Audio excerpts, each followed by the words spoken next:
dropshipping world is seductive. You see creators flashing Shopify dashboards with $10K months, bold claims of overnight success, and ads saying, anyone can do this. Just find a winning product and scale. It feels like you're just one good product away from leaving your 9-5, one viral ad away from making it. So what do? You dive in. You start researching suppliers on AliExpress, binging YouTube tutorials at 2 a.m., watching TikToks about trending products, and collecting Instagram ads like their blueprint. You tell yourself, this is it. I'm going to start my own store. And it's exciting at first. Then, somewhere in that early rush, you think, why not just hire an agency to help? They'll know what to do. They'll fast-track my success.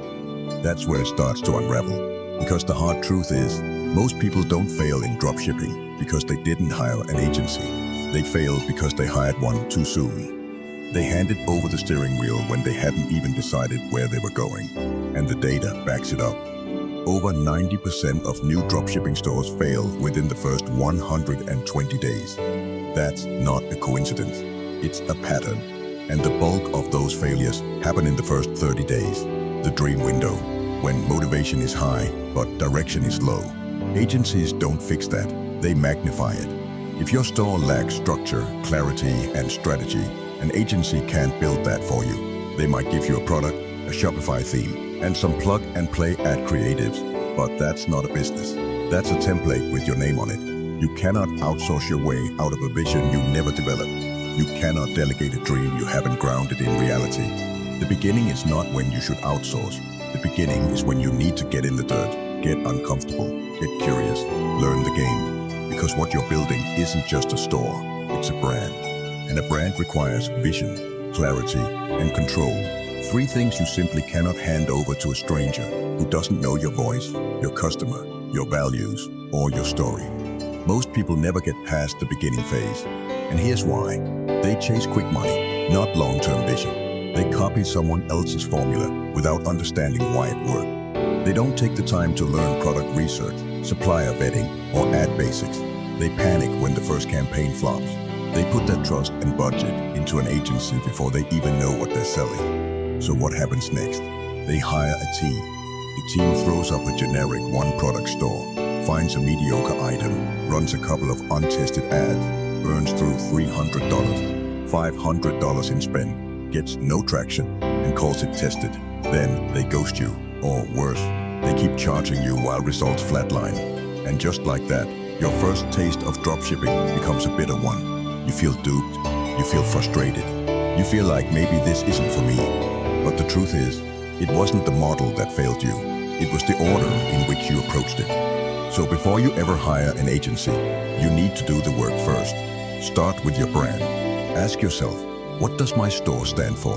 Who is it for? Am I solving a real problem or just chasing the latest TikTok trend? What values define this business?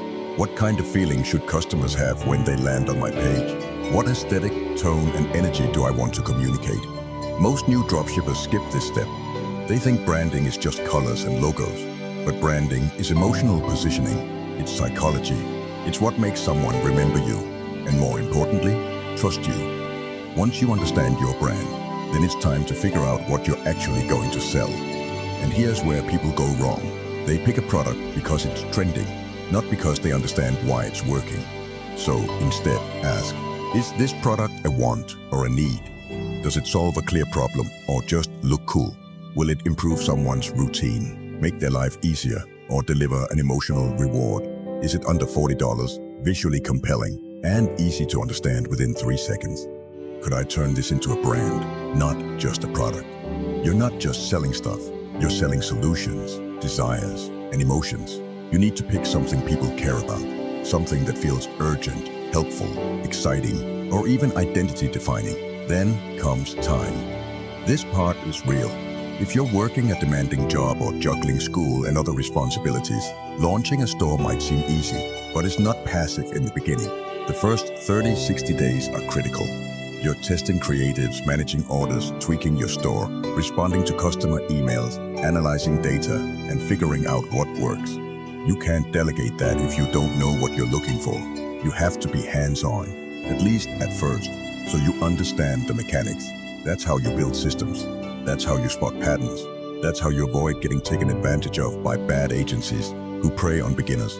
If you don't know what's going on, you won't even know what's broken. Now, let's talk product validation. Not everything that looks good on TikTok will sell in real life. You need to learn how to validate trends, products, and suppliers before committing. Here are the best tools to help you track what's rising, what's declining, and what's oversaturated. TikTok Creative Center. Use this to study high-performing ad creatives. Look at how people are positioning products, what niches are popping off, and which styles of content are getting attention.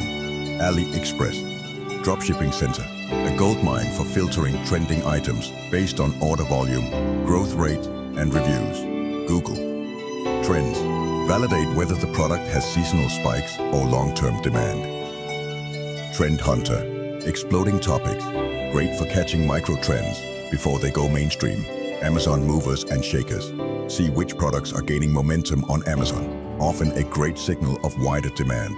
Paid tools like Ecom Hunt, Sell the Trend, or Dropship.io. Use these for data-rich insights like profit margins, supplier ratings, and ad examples. When analyzing products, look for these winning traits. Visually engaging within 3 seconds, solves a specific and noticeable problem. Simple to explain, no complicated instructions. Sells for under $40, great for impulse buys, has mass appeal or niche potential. High perceived value but low actual cost.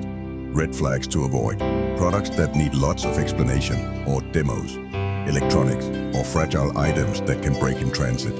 Items that are heavy or bulky, high shipping costs. Anything that's already being sold by everyone, unless you have a clear brand angle. Use the 3P validation framework. Problem. What issue does this solve? Promise. What outcome or result is being promised? Proof. Can I show testimonials, viral content, or reviews that support this? Lastly, supplier validation. Not all suppliers are created equal. One bad supplier can kill your momentum with slow shipping, broken items, or poor packaging. So vet your suppliers properly. Green flags, 4.7 plus star rating, 500 plus fulfilled orders, active in the last 30 days, fast delivery options, e-packet, etc. Quick communication within 24 hours. Willing to offer branded packaging or private labeling. Red flags, vague or inconsistent shipping timelines, poor communication. No real product photos or videos, inconsistent quality across reviews.